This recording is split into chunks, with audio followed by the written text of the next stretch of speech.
So I just got the grill going. Well, I thought I did. It'll get there. Anyway, I'm walking by.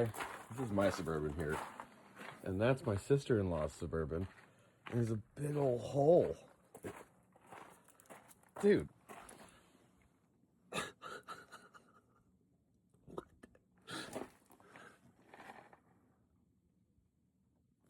I don't know what that is. It looks like it might be a pheasant, like a female.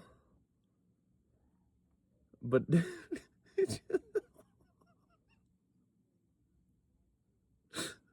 I, I just can't even believe it's just. Excuse me, sir, ma'am, actual. Are you okay? I don't.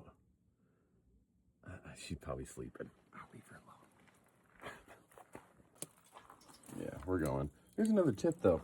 Instead of using charcoal lighter fluid to get a stack of charcoal going, just rip the bag and put it under your little chimney doodle and then light it because it's charcoal. It should light fairly simply. In the bag, you're going to throw it away anyways. So, yeah, there's that.